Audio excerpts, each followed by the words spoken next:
Tobing ini 2 bulan nggak ikut perang di sini. Oke lah. Udah hancur Seru lebur kali begini nih rasanya. negara, gimana nih coba? Loh, seru kali seperti dunia mau kiamat aja ini, masalah Palestina sama Israel. Jadi kalau menurut saya ya, kalau saya jadi Benjamin Netanyahu, inilah kesempatan. No, it's no or never. Hapuskan itu Hamas dari muka Betul. bumi itu. Betul. Itu. Jadi itu udah aturan. Israel kalau mau berperang, dia pegang aturan kok. Dia umumkan dulu. Seperti inilah, mau menyerang ke Gaza, kan dia beritahu dulu. Kalau orang nggak mau mengungsi dari sana, ya salah mereka. Mereka harus menyerahkan. Indonesia berpikiran bahwa Israel itu penjajah. Benarkah Israel menjajah? Itu yang harus diungkit. Si Haikal itu mah, dari mana ceritanya itu kemarin di TV One saya ikuti itu. Pakai sejarah menurut dia.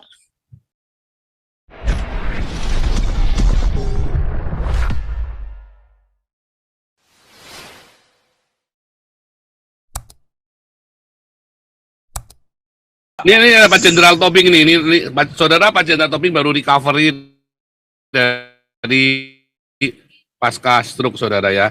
Jadi ini saudara apa namanya? Saya senang sekali Pak Tobing bisa masuk nih. Pak Tobing silakan. Mikrofonnya dinyalakan Pak Tobing. Oke. Gimana kabar ini? Wah, ya seru ini nih. Gimana nih Pak Tobing ini 2 bulan nggak ikut perang di sini. Oke lah. Udah hancur lebur begini negara, gimana nih coba? Loh, seru kali seperti dunia mau kiamat aja ini, masalah Palestina sama Israel. Tapi saya mau mengingatkan ya, kedaulatan Tuhan itu ada di tanah Israel. Amin. Ya. Dan Israel itu satu-satunya negara yang dibentuk oleh Tuhan. Ya, wilayah itu pun tanah perjanjian Tuhan. Jadi mereka nggak mengerti sejarah, mereka ngarang-ngarang.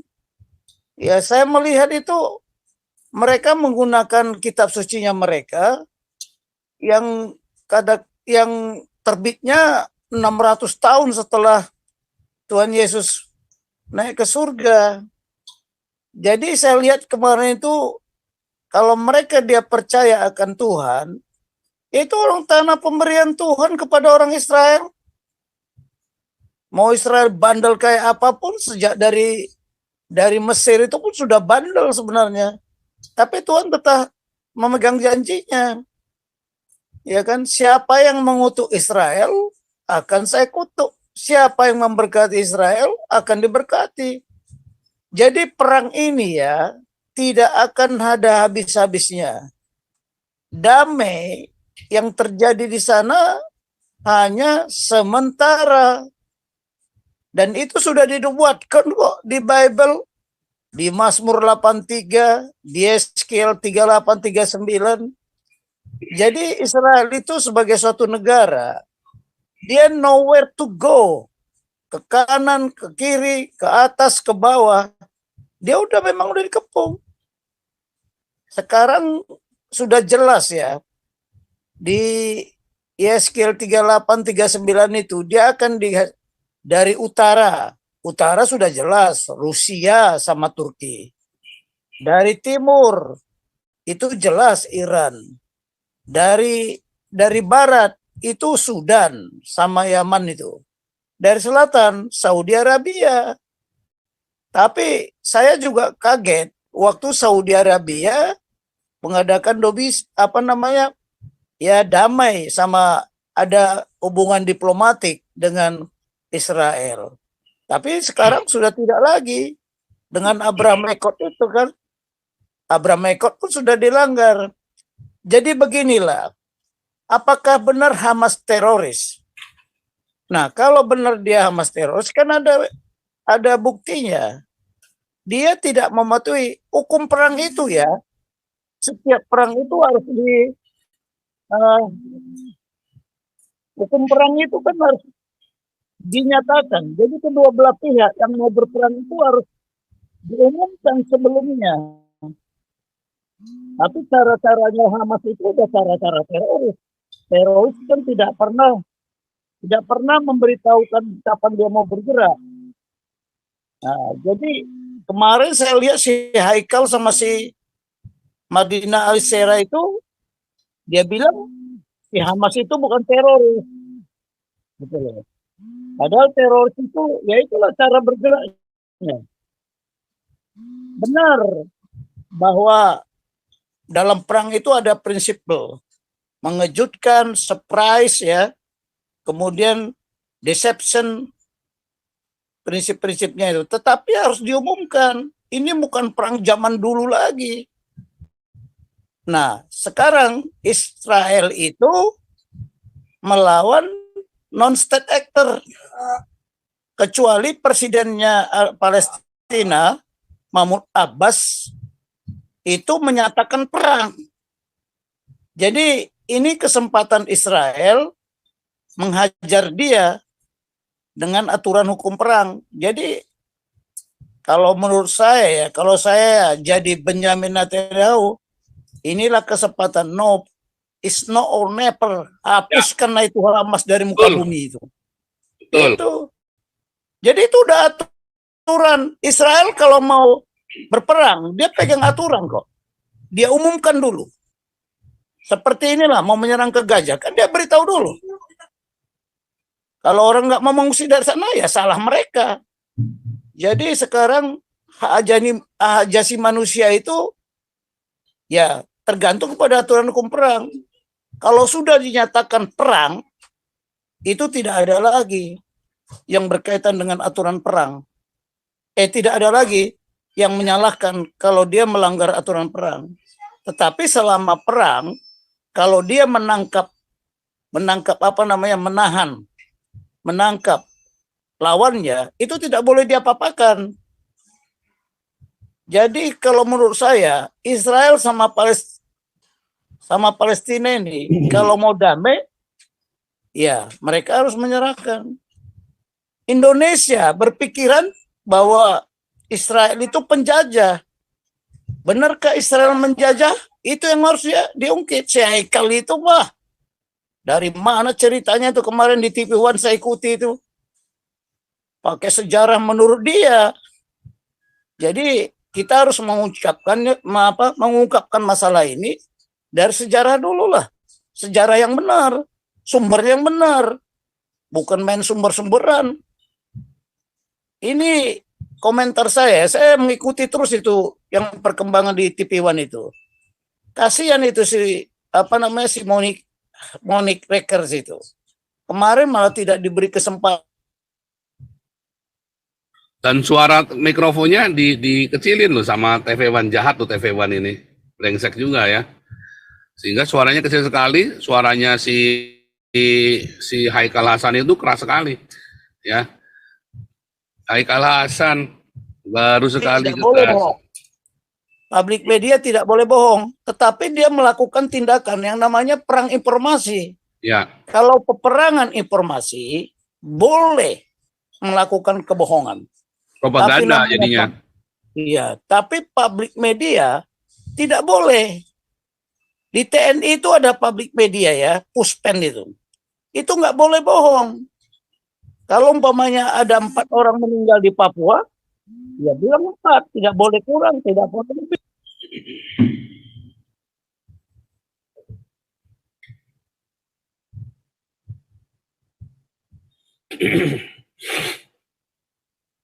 Saya di TNI, saya menciptakan sama Kolonel Sweeney dari Amerika.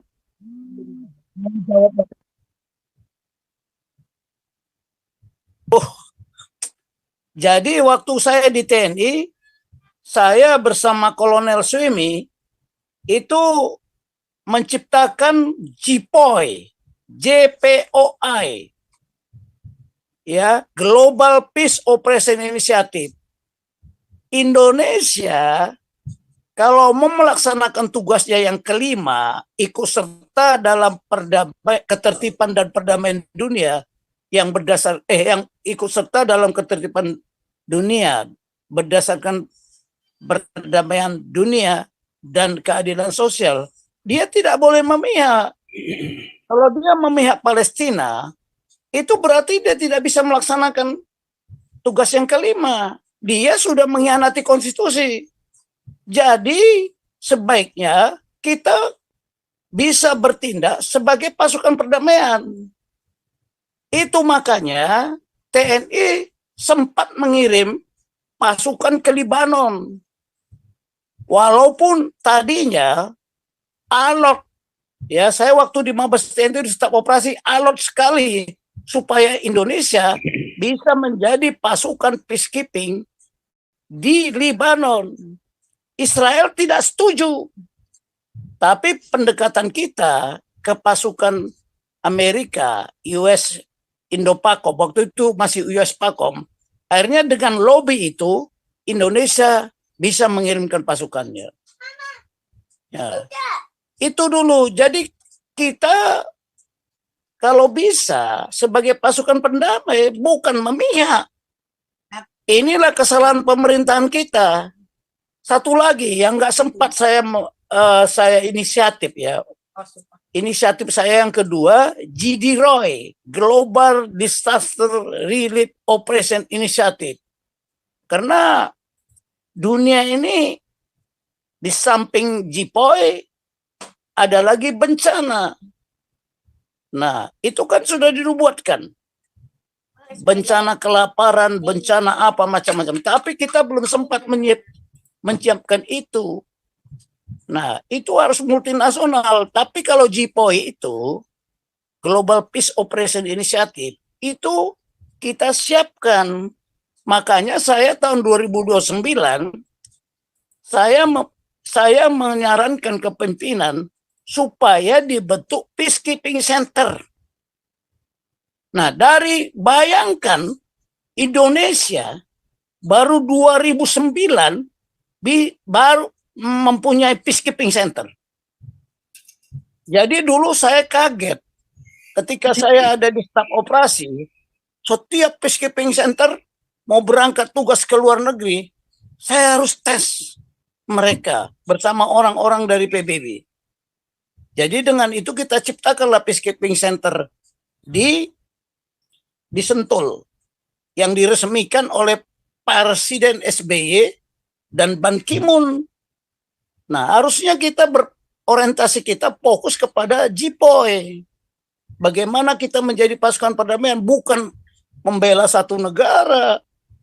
Indonesia ini udah kacau nih kalau saya lihat pemerintahannya. Jadi Peacekeeping Center yang ada di sana tahun 2009 baru diresmikan. Ya 2009 atau 2010 itu. Saya masih jadi kepala pusat kajian. Nah, sekarang kalau begini kita tidak bisa menjadi pasukan perdamaian.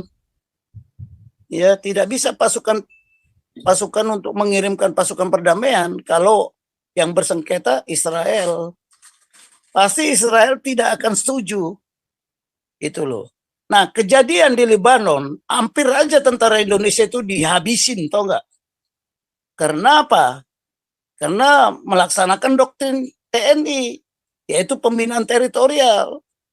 Orang namanya peacekeeping tidak boleh menggunakan doktrinnya, harus menggunakan petunjuk PBB. Dia bangun masjid, bangun ini. Hampir dihajar sama Israel, tapi untunglah waktu itu tidak terjadi. Dan itu anaknya SBY lagi bertugas waktu itu. Saya sampai panggil itu sampai marah saya. Ngapain kalau menggunakan doktrin TNI? Pakai petunjuk apa yang diajarkan di PBB. Nah, inilah karena memang waktu itu pemberangkatan belum menggunakan Peacekeeping Center karena Peacekeeping Center tidak ada. Indonesia itu angel. Saya beritahu aja lah, kenapa saya dulu mempelajari ya, kenapa Peacekeeping Center Indonesia belum berdiri. Karena ada 3 institusi yang ribut. Menlu merasa dia yang berhak, kedua Menhan, ketiga TNI. Waktu itu PBB membantu Indonesia kurang lebih $2,5 juta untuk mendirikan peacekeeping. Tapi karena keributan itu rupanya tidak jadi. Malaysia sudah duluan di Port Dickson namanya. Jadi kalau persoalan Palestina ini, kalau kita mau masuk campur tangan di sana, kayaknya udah sulit Indonesia mau campur tangan. Ya, tapi kita pelajari dulu lah. Dulu itu kan tanahnya Israel semua. Tapi karena macam-macam penjajahan di sana, Mesir, Jordan, ya, termasuk Prancis juga campur tangan, Inggris campur tangan. Ya tanya kepada mereka lah, kenapa mereka kok lepas tangan? Sebenarnya penyelesaian ini saya nggak tahu juga caranya bagaimana. Tetapi yang terlibat dulu membagi-bagi tanah di Israel itu harus dilibatkan. Jangan dia diam, ya kan? Nah, sekarang kita lihat ada campur tangan Iran nggak? Ada campur tangan Rusia nggak? Ada campur tangan negara-negara lain terhadap Hamas. Hamas itu bukan Palestina loh ya. Kalau menurut saya, dia non-state actor. Karena dia bertindak bukan atas nama negara, bertindak atas nama organisasi, apa namanya, non-state actor lah, organisasi yang bukan negara. Jadi kalau sekarang dihabisin sama Netanyahu, ya wajar-wajar saja lah. Tapi si Haikal sama siapa Alisera itu, dia bilang bahwa mereka bukan teroris. Hampir semua negara-negara besar seperti Jepang, Amerika mengatakan dia teroris kok. Inggris juga mengatakan gitu. Bagaimana? Jadi kita posisikan dulu dia. Hamas itu apa sebenarnya? Siapa dia? Mengapa dia melakukan tindakan seperti ini? Wah, ini tragedi besar-besaran ini. Saya melihat anak-anak kecil nggak ada kepalanya udah, aduh, itu kalau tidak teroris siapa yang bisa sampai hati melakukan itu? Tentara suatu negara itu tidak dilatih untuk menjadi pejuang yang sangat bengis, kejam dan sadis, tidak ada itu dilatih. Tapi kalau teroris memang itu ajarannya, itu doktrinnya, ya kan? Apalagi menurut mereka ajarannya, darahnya orang Israel itu halal, ya kan? Makanya sekarang ini mungkin kesempatan bagi Netanyahu untuk mensapu bersih lah, ya, sapu bersih semua orang di sana itu. Tapi dengan peringatan dulu supaya tidak melanggar hukum perang. Jadi hukum perang itu ada semuanya lah. Tadi si Raja Uti juga ngomong, itu hukum perang itu seperti menghadapi kombatan. Ya memang gereja, apa tempat ibadah, ya rumah sakit, sekolah. Tapi kalau di situ ada kombatan digunakan untuk sebagai sarana untuk perang, ya boleh-boleh saja. Buktinya apa? Ya si Irak itu kemarin dulu nggak habis itu, biarpun istana katanya. Nah itulah kelakuan perang. Tapi perang sekarang harusnya udah tidak biadab lagi seperti dulu. Nggak memberitahu kapan mau bertempur. Itu zaman dulu. Kalau zaman dengan siapapun harus diumumkan dulu. Ya, Israel saya kira sudah mematuhi itu. Jadi itulah komentar dari saya sementara ya. Jadi kita sampaikan bahwa kedaulatan Tuhan ada di tanah Israel. Bukan kedaulatan manusia. Si Haikal sama Ali Mardani itu coba diberitahu. Tanah perjanjian itu tanah siapa yang memberikan janjinya? Orang diberikan kepada Israel kok. Filistin yang sekarang itu bukan Palestina. Palestina yang sekarang itu bukan Filistin yang lalu. Filistin kan sudah habis waktu itu. Ya, jadi ini gara-gara kalau nggak salah ini saya lupa juga. Oh ya, itu istilah Palestina itu siapa yang mengeluarkan? Saya lagi mencari, ada nggak bangsa Palestina? Ada nggak bahasa Palestina? Itu dulu. Jadi kalau Israel, dia adalah suatu bangsa, ya, bahasanya pun ada, budayanya pun ada. Tapi memang ini biadab ini. Masa orang lagi sembahyang, lagi merayakan hari raya Sukkot, dibom. Nah, ini kelakuan ini dilakukan oleh mereka, mungkin mengikuti Yom Kippur yang pada saat dulu. Jadi udahlah, sekarang mereka sama saja menentang kedaulatan Tuhan. Itulah, terima kasih Pak Paul. Waduh. Pak Paul, terima kasih Pak Paul. Saya bisa ikut. Luar biasa. Wah. Makin sehat Pak Saudara, Jenderal ya. Semakin ini sehat. ini memang dalam recovery, jadi memang masih kurang sehat Pak Jenderal, tetapi kita berharap kesehatannya terus. Dan saudara kita berharap nanti dalam waktu dekat, mungkin bulan depan Pak Jenderal bisa bisa kembali bersama dengan kita untuk kuliah Pancasila lagi, saudara ya. Mungkin nggak bisa setiap minggu karena kesehatan beliau yang terbatas, tetapi tetap kita akan melanjutkan karena kita sudah janji dulu ya, kita mau bikin buku kedua, saudara ya. Mudah-mudahan 2024 awal ya, sebelum Hari Kebangkitan Nasional, sebelum gegeran-gegeran nanti kalian di Indonesia, Pak Jenderal bisa launching bukunya yang kedua, saudara, sebelum nanti gegeran Indonesia 2024 ini bakal ruwet ini. Ya. Oke.